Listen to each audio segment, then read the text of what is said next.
Hello and welcome to the Celtic Way morning briefing for Thursday, November the 17th. Is it technically the morning briefing if it's 12? Celtic have just been defeated 2-1 by Sydney FC in the opening tie of the Sydney Super Cup. And with me today to discuss it is TCW news writer Aidan Macdonald and the EK Thunder in Down Under, none other than Tony Haggerty live from Australia. How's it going, guys? All right, if I give it a bit of that, you'll know why. All right, so don't worry, my head nearly smacked off the table several points during that game tonight, but I don't think it was one for the scrapbook, was it? I don't think the manager was too impressed with his charges. No, after match comments as well. We'll get to that. No, I think that sums it up. We can just call it there and just call it a day. Before we dive into the game, can I just point you all to the ticker along the bottom and our latest subscription offer, which is £1 for 2 months of full access. And currently on there, you can get Aidan's player ratings from the game. But more importantly, no offence, Aidan, there will be Tony's feature on the whole occasion to come as well as his next diary from Down Under entry, won't there, Tony? There will be indeed, yes. The whole occasion, it was all a bit flat in the end up, wasn't it? You need to talk it up, Tony. You're doing a feature on this. You need to talk it up. It was very pre-season friendly further though, wasn't it, by the end of it? And lots of fringe players got their opportunity, but maybe didn't stake their claim to be anything more than fringe players. So a 2-1 loss then. That wasn't in the Ange Postecoglou homecoming script, was it? No. We'll come to you first, Aidan. What was your impression of the performance? First of all, we'll get to the occasion later. I think overall it was a bit flat, wasn't it? I mean, in the second half, up until they lost that sort of second goal, there was positives. They were dominating the game, and it did look like it was only a matter of time before Celtic were going to take the lead again. But obviously, you lost quite. There was some finish, to be fair, for the second goal. But overall, it was a bit disappointing, a bit flat, and exactly like Tony said there, it was like a pre-season friendly, to be honest. It's a wonderful line from Ange, actually. He was asked about the travel and did that have any effect, and he said, I'm not a violin player, mate. So he was just like, we set standards at the club, and if people don't follow them, then I'm not going to be happy, and he hates getting beat, and it doesn't matter the nature of the competition, he just hates getting beat. So there's lots of comments on the side here about jet lag, and I'll come to them in a minute, but as you just referenced there, Tony, you're no long out speaking to Ange Postecoglou himself, aren't you? You've kind of referenced it there again, but what did you get from him? Because he seemed really quite disappointed with the way that they performed in his post-match interview that we could see over here. So they calmed down any. I mean, it wasn't raging, but you could tell he was disappointed. No, I think it's changed any. Is that just the way that it was feeling? I think it's a whole standard thing. He doesn't care what competition it is. He just doesn't like losing football matches. He likes winning, but he likes winning with meaning and a purpose. That's his raison d'etre. You know, that's his MO. That's what he's always banging on about. And I don't think he got anything like that tonight. You know, you always talk about the performance and the result. He got neither tonight, and he was not slow in letting people know that. He wasn't raging, he didn't blast, he didn't rant, didn't rave. He's always pretty measured. And he just sort of... Sometimes that's scarier. If you ever had a teacher that wouldn't shout, it would be quite threatening with the tone of voice. And I asked him if he enjoyed being back and stuff, and he said to me, I got the mate treatment, I'm not on holiday, mate. I'm not going for a boat ride down the harbour tomorrow. You know what I mean? So listen, and that's fine. That's what you want from your manager, who doesn't like losing these kind of games. But these are the kind of games where you learn a lot about your players. I think you probably learn more about your players. It ties in with the mid-season, pre-season thing there, what he's saying in it. And yesterday, obviously, he spoke after arriving and explicitly said, "Listen, this isn't a break. This is a camp." That kind of thing. So it ties in with that. Nonetheless, I'm going to bring up some of the comments. Peter McCool right away. Jet lag is no excuse for repeating the same defensive errors in almost every game. There's a few on jet lag. Gucci Truder here saying you can say jet lag is no excuse, but it is a fact of life. They would have been half asleep, like your good self, Tony. And Steve J saying the same thing. Jet lag's a massive factor you don't understand till you've experienced it. You're going through it right now, Tony. Could you imagine running about for 90 minutes? No, I couldn't run the length of myself. That's about 90 Aye, centimetres. but what about the jet lag? That's what I mean. You know, so it's yeah. I've never ever experienced jet lag, but I guess it's what I'm going through now, because you do feel unsteady in your feet and you feel a bit weak. You know, so I don't know. But as the manager said, if you want to give players the perfect out, then they'll take it. I'm not a violin player, he said. So he's done that journey many times. So he's just like, look, you know, I guess his shtick is that they're professional athletes and they deal with these things. And the club tries their best to look after them and give them the best of environments and cultures when they're experiencing these kind of things and they travel away from home in such a long haul. So, as I say, I can't imagine running about for 90 minutes after, you know, a travel like that, because it's you know, it's difficult. That's the first time I've flown halfway across the world, and it's hard, you know. I'm coming down off it now because I've not really slept much. And It sounds like you're ready to conk out, Tony. I'm not going to lie. I'll put up another comment here, Aidan. Do you think there's anything in this? Gets you through there again, saying it made no sense to play this soon after the competitive games and the travelling combined, halfway across the world, obviously. The players looked bursting, understandably so. Do you think that there is something in that? Everton don't play until Sunday. They play Sunday, Wednesday. Celtic are playing Thursday, Sunday. Both sides only stopped at the weekend. So do you think there is anything in that? Or is this, as Postecoglou says to Tony, is that you just getting the violin out, if you agree with that? I think ideally, if you could kind of choose what was happening, you would have given the players a bit more recovery time and a bit longer to adjust. But all these dates were obviously set, you know, in schedule long. Obviously, we knew that it was during the World Cup break, but long before we would have even known what the league fixtures were for this season. So, yeah, it would have probably been better, but I can understand why the manager's not wanting to use that as an excuse. I have no doubt that jet lag did play a part, though, because some of the players looked absolutely dead on their feet after like 30, 35 minutes. And I know there was a few guys that were starting today who hadn't really been involved or hadn't started a game at all this season in a competitive sense anyway, like Ideguchi and Abdelgard, etc. Even like Siegrist, he's only had 2 starts this season. So I think you could tell that tiredness was playing a part, as much as I know, and as Tony's already said, Andrew was very clear that it's no excuse, but I think I could potentially cut the players a bit of slack, because I'd imagine it must be quite brutal trying to run about, 36 hours after you land or whatever it was. Simon Thomas making the point that it's probably agreed to these dates, apart from the fact that that's when the organisers wanted somebody to play. Another factor might have been that he does want to give them some time off in between the restart and now. So it maybe suited him that they played it earlier rather than later. Again, if there's no violin, then that either way it doesn't really matter, I suppose, does it? Plenty of, I mean, we've started off there talking about the result and different things, and obviously naturally because they get beat, that's a bit in the downward trajectory. So in an attempt to bring us back up, Kevin Mack says Jota's ball control was unreal at times. And on that note, Aidan, you did the ratings. Tony, you were physically there. Can we highlight anybody that impressed you, or I suppose anybody that didn't? I think Rocco Vata did fine when he came on. Think so? Okay. Like to look at him, and Scott Robertson. Are you just saying that so I can plug my piece from yesterday? Is that what you're doing? And yes, of course. Scott Robertson did okay. But again, he was asked a question about them and he said it'll be good for their experience to get in that first team environment. But he said nobody can go home tonight thinking they've done well, whether they played or not.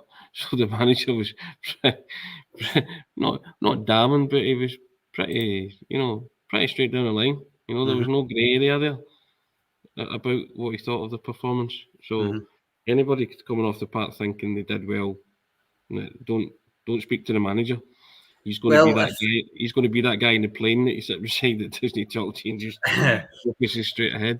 If they if they happen to come off and read Aidan's player ratings, then there's a couple that might think they've done all right. Aidan, is that right? I thought some of the players were okay.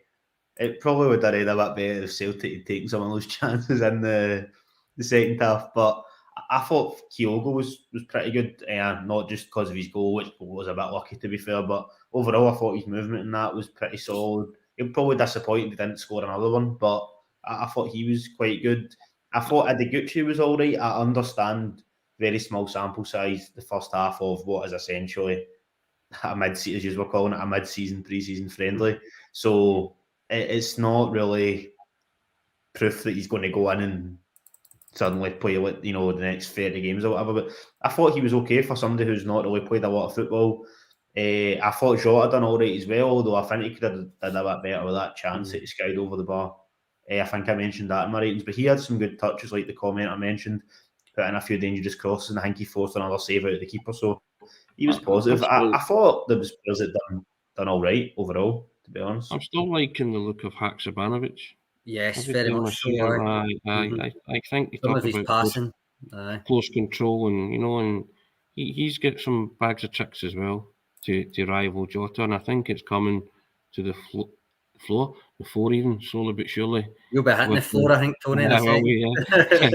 With Haksabanovic, so I think most Celtic supporters are excited by what he will bring to the table when he's fully fit, he's fully integrated into that style, and you can see that he's starting to trust his teammates a lot more, and he's starting to do those give and goes and get those kind of understandings that you see with other players that they have. So it's coming on at a rapid pace of knots with Haksabanovic, which I'm very impressed with. I mean, you said there, Tony, that this is kind of these kind of games that don't actually mean anything is maybe where Angel learned quite a bit about the character of his players. And in pre-season, remember I was saying I was quite, rather than the results themselves, I was kind of looking forward to seeing who was taking on board those like kind of learned behaviours and weird idiosyncrasies that Angel maybe be looking for and that you look for as a fan and all that as well. In that regard, you could almost say that that's kind of what will happen this mid-season, pre-season, where the likes of Haksabanovic, it will not just be him getting used to his teammates, it'll be the teammates getting used to him and getting used to the way he might play a pass. Because earlier on in that game, I think maybe because they've not played as a combination that often in a game, Ralston kind of read him wrong because I don't think he assumed that he would be able to control it and play the pass in the same kind of fluid movement. And he did. And it kind of took Ralston a bit by surprise. But the more that they play together on occasions like this, in a game situation, the more he'll learn. No, he will get that ball to me if I'm there, that kind of thing. So hopefully that's the way that you learn from games like this, even though the result never went their way. I watched Ange the whole game. He either had his hands in his pockets or his arms folded, which, going back to what you said earlier, maybe that's worse.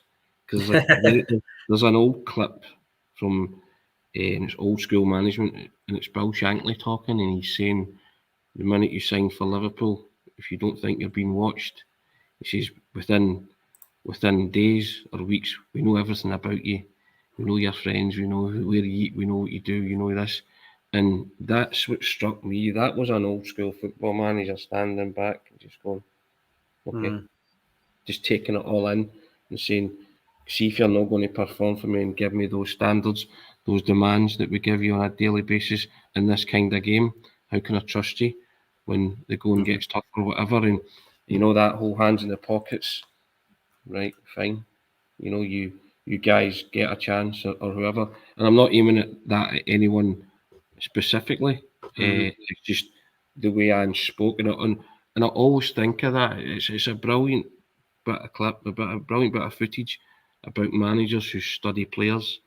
And Shankly nailed it, and he was saying they're being watched. That gravelly voice he's got. They're sadly mistaken if they don't think they're not, and all that. And it struck me watching Ange tonight. Stood like that, or stood like that, and I was taken by that because I thought that's a man that's just in his head. He's ticking all sorts of boxes that you're talking about, idiosyncrasies, and giving it. No, he'll not do,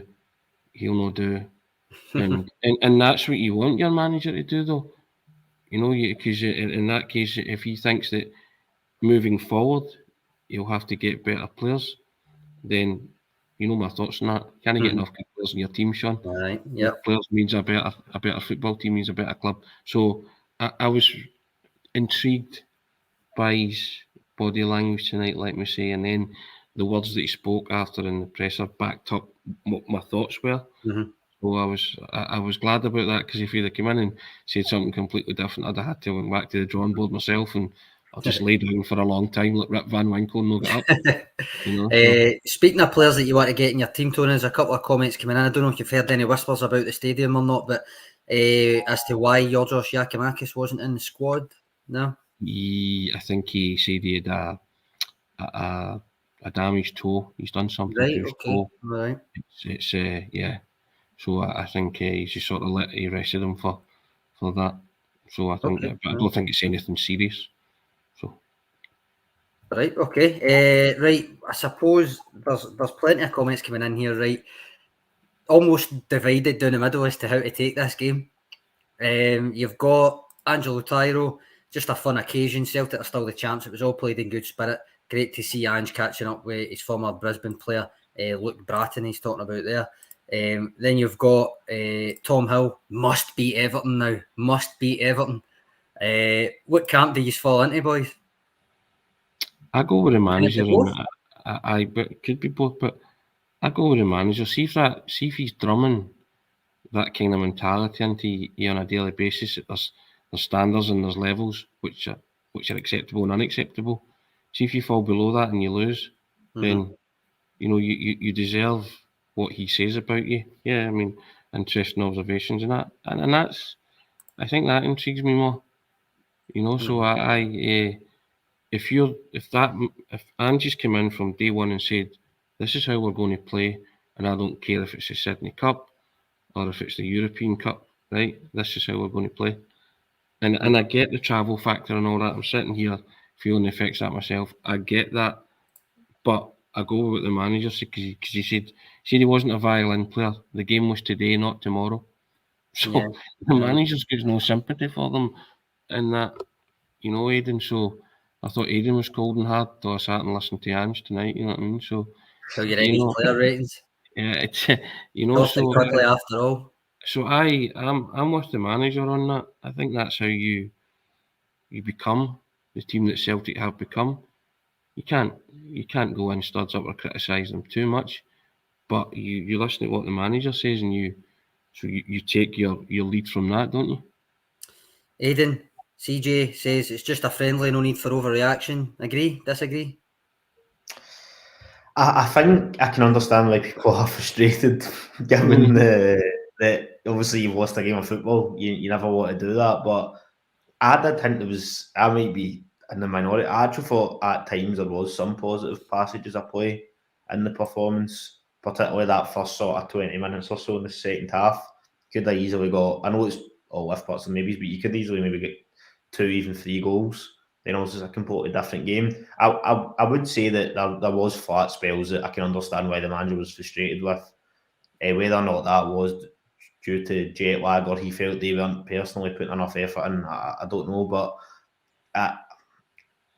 I'm kind of a bit like it as a friendly, do you know what I mean? But obviously I'm glad that the manager has high standards as well, I should say. I want him to be treating every game like that, because that's how you get a sort of elite winning mentality. That's how they went, almost unbeaten in Scottish Premiership for over a year. But maybe that was shown in my player ratings, but I didn't want to hammer the team too much, to be honest, overall. Simon Thomas saying, look, in the end, it's a promotional tour and the results don't mean anything, but match performance does, which I suppose is what you're saying anyway, Tony, that whether the result went their way or not, the performance has to be there for Ange to want to tick any of the boxes. So that's what Ange says. If the match performance comes, then usually wins follow, don't they? Yeah. Right. One kind of dictates the other, doesn't it? He's also coming back in, Simon, saying they will be refreshed come Sunday. So watch out, Everton, I think is the warning there. Kaiser coming in saying, sorry Tony, cutting off half your heat here, but Kaiser says, always said every game to a player should be the World Cup final, as it was for him on a red ash pitch. Getting your age away there with my friends. And he says Ange expects a standard of performance that he will not suffer less effort. So fair enough. There's a few comments coming in, but we should credit Sydney, as Ange did after it. I thought Sydney played really quite well actually, and got the ball down and played when they had the chance to play. Hit the bar a couple of times, scored 2 good, one very good goal, I would say. The other goal, I think there's a few comments questioning the pace of Stephen Welsh's recovery pace, in the situation. I think got to say that as much as it pains me, Greg Taylor showing a left-footed a left-footed player inside onto his left foot. Bit of a mistake there, but it was a really good finish. So I think he's in agreement. Got to credit Sydney for their performance as much as Celtic were off it. Yeah, I think you do. And he was asked a question about, does that show the level of the A-League or standard of the clubs in this league? And again, he was like, no, it doesn't. You can't measure standards of your league in one-off games. He was saying, so he had a fair point in his way. He's always great value. You always learn. I've said to you before, Shawnee, when you sit in front of him, the great thing about Ange Postecoglou is you always learn something. You come out enriched by your experience from sitting in front of him, and I think that's a gift to actually sit for 7-8 minutes that he spoke to us, and you come out and you've actually learned something. Very few managers have got that. Ange is one of them. Brendan Rodgers had it as well. Martin and Aidan had it. You know, of a Celtic perspective, when you sat in front of them, and you know, you actually look forward to sitting in front of them in these kind of scenarios, and yeah, you enrich your own football and you know, power as well, and ability to see things, because he passes it on. He roadmaps you, he tells you, and then he tells you what to look out for in future, because it's what he's looking out for. So yeah, I mean, he's always an interesting listen, isn't he? Daniel Mack coming in here with a disparaging comment on the level of opposition, saying beaten by a team of failed cricketers, not good enough. But Gregory Curry, just as quick, was in there saying only half are failed cricket players, the other half are failed AFL players. So that's quite disparaging, and I don't know what it says about Celtic's performance if that would be the case. But I think they do deserve a bit of credit. You can only play what's put in front of you. Celtic were definitely off it. There's no question about that. But nonetheless, I think Sydney played quite well, and refreshingly actually try to get the ball down and play quite a bit, which I think is part of Celtic's maybe issue when it comes to translating domestic form into Champions League form, as they're playing two completely different types of opponents. And I don't just mean in quality, I mean in the way that they approach things. Yeah, but I think Aidan saw the glass half full with some players tonight, so and it's going to be an entirely different kind of game on Sunday, isn't it? Yeah, I think it will. It will hopefully, even if it's something as basic as, obviously, because the standard opposition will be higher, Celtic might feel that they need to get themselves up for it a bit more. They were pretty good, I would say. Sydney, I thought they had some good sort of passing triangles and that, etc. They popped the ball about quite well. There was a few times, like Barnaby, for example, what was a bit out of position, so that they were able to just kind of clip a sort of simple ball forward, and then that allowed them to basically have 3 or 4 players on to basically the two Celtic centre halves, which Andrew, I'm sure, will be frustrated by. But I thought they were a pretty good team, to be fair, and I was impressed. It was probably more than I was expecting, probably because that's my ignorance towards the A-League, to be fair. But I thought they were decent overall. Tony, speaking of glasses being half full and things like that, Carol's coming in here with a wee recommendation to help you get over your jet lag. He says, get down the Marble Bar on George Street for a pint. Best cure for jet lag going. Well, my hotel is on George Street, so I should be able to find the Marble Bar. No problem, Rennie. So you don't fall asleep first. If I don't fall asleep first and or fall asleep at the bar, that's always a good shout. But yeah, so that's where I'm staying. I'm on George Street, so that sounds like the ticket at some point. But but no, I you know, I'm basing all my comments on the manager's comments, because we've had the benefit of speaking to him before we came on this and hearing what he said. So it's you're never normally in that situation. So that was so, but his thoughts were pretty much echoed my own. And you know, you're not going in studs up because a mid-season, pre-season friendly, but you want to see those behaviours, you want to see those standards, and certain people didn't meet those standards tonight, and you know, and yeah, you want to give players the excuse of jet lag, then they'll take it. The manager ain't cutting them slack on it. So, I mean, you're saying we don't do this that often, but maybe we should. Maybe we should be doing more post-match stuff. I mean, you go to most of the games for us. You talk to Ange fairly regularly, because he's always on for the games as well. But maybe we should. But I think. Sorry, Tony, you go. I think because it's always a great jumping off point because you've got hooks to peg it on, then haven't you? As opposed to, I mean, you don't mind you always see, your eye tells you what you see, doesn't it? So, and that's fair enough. But there's a couple of times you've maybe said something and then listened to the manager and you thought, well, I didn't see that way, and then you question yourself. But you go with your gut on these things, and you are allowed to disagree. That's the beauty of football, and people having their opinions. Not all opinions are the same. They're not all uniform and consistent. They can be wild takes. There can be things that you never thought of. Again, so I think, I just think the overarching takeaway from tonight is one of disappointment, and the manager's feeling that more than anybody because he expects better from his players, doesn't he? End of.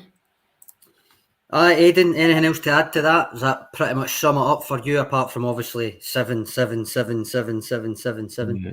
Magnificent. I would say overall, it was probably summed up pretty well. The players and now the manager will be determined to also put in a bit of a better performance against Everton. So that should make for a good game in a couple of days' time. And I think this comment up from Beach Boys, sorry Tony. Beach Boys got a comment about the comments. We get battered in the Champions League and everyone's happy. Get beaten a friendly and it's shocking. And that's the thing, isn't it? That's I think the manager said it himself. She doesn't care if it's what competition it is. It's just like fair enough. Tiddlywinks must be great in the Postecoglou household, He's not wanting to get beat at anything. But again, as Aidan said earlier, that's what you want from your manager. You don't want to lose at all. So if he's upset at losing, not upset, but if he's not happy at losing, you'd rather have said it than held it back and pretended otherwise. Aye, definitely. And on that note, there's also a fine line between what people are saying in the comments, overreacting and offering a critique rather than just being critical, that kind of thing. And I don't think you'll know his time is up at Celtic if he starts throwing players under the bus. Do you know what I mean? That's he'll have just, that's it, because he's just not that type of character. Even if he's critical, it's always in a kind of constructive manner, rather than just throwing somebody under the bus. So, and again, it's a friendly. He's never going to go that route. It's never going to benefit him to go that route. But nonetheless, he's made his views clear that he wasn't happy with that performance, and I think that's a fair thing. It was constructive criticism. It wasn't destructive. And as I say, I just watched them the whole night, and I just thought, there's a man mentally scribbling in a notebook. I mean, you just like, that kind of standing, but people can misconstrue that as being he's not caring. Why, he is caring. He was watching everything.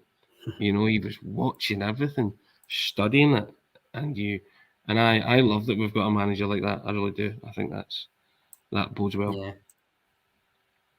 Going to put Kaiser's comment up before we wrap it up. Opinions are the source of discussion. You attack the subject, never the person. He loves a bit of post-match reaction. I think we'd all agree with that. That's the way to approach these things. And on the subject of reactions and different things, Tony, your all-encompassing feature will be up either later today or maybe tomorrow morning, probably later today. And as I said, Aidan's ratings are up. I put up a couple of bits yesterday about the World Cup payments Celtic are due, about Rocco Vata and how Sydney could help him stake a claim. There's also one of my favourite pieces of writing Tony's ever done. If you're keeping up to date with his TikToks and the YouTube, and it's on a YouTube channel, it's on Twitter. Basically, Tony's been submitting all these videos on TikTok, and I've been distributing them about our social media channels, just charting his journey. Basically, he's doing diaries, which I'll put a link into as well. A very, very Tony Haggerty diaries. I love them; they're brilliant. Definitely, if you like his book, you'll like the diaries. Put it that way. They'll be going out as newsletters, but they're also just going on the website, so keep an eye out for them. I'll put the links in. But the piece of writing I'm talking about is actually one a lot of you will hopefully have already read from back in June. If you've watched these TikToks from today, Tony went for lunch with a guy called Stevie Blair, who is one of Ange Postecoglou's best pals, stays down under, played with him at South Melbourne. And Tony spoke to him back in June exclusively. I don't think he spoke to anyone over here in terms of media before. And there's the big interview, which I'll put the links to in the comments, which is probably the best piece of writing I've read off Tony's since we got together on this project and stuff. Very personal things in there about his friendship with Ange, his love for Celtic. He's a big Celtic fan as well. There was another wee piece specifically about Ange Postecoglou phoning him at stupid o'clock in the morning to tell him, guess what, Stevie, or guess what, Blairy, sorry, I'm about to take the Celtic job. So put the links to them in the comments. If you haven't read them, read them. If you've read them, as I did this morning, read them again, because they're well worth a read. And on that note, any of the stuff that Tony is doing from Australia, you'll get on the website. And as I say, the subscription deal's there, £1 for 2 months full access. But particularly at this time, I know it's not competitive games, but Tony's trip to Sydney is making it all worthwhile. Oh, that's very kind. Yeah, it's been enjoyable so far. It's a slog getting here, but once you're here, it's worthwhile, and it's I'll be lying down in the fullness of time. So yeah, that'll be good. And then back up tomorrow we go again, because we never stop, Aidan. That's what they say, that right? Indeed. Famous last words. This is somebody rattling my door.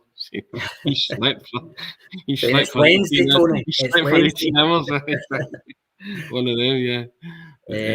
Nice one. Well, I think in order to give Tony some actual downtime, I think it's fair to call time on this one there, isn't it, guys? So keep an eye on the website, as I said, coming days, more features, analysis and all the rest of it.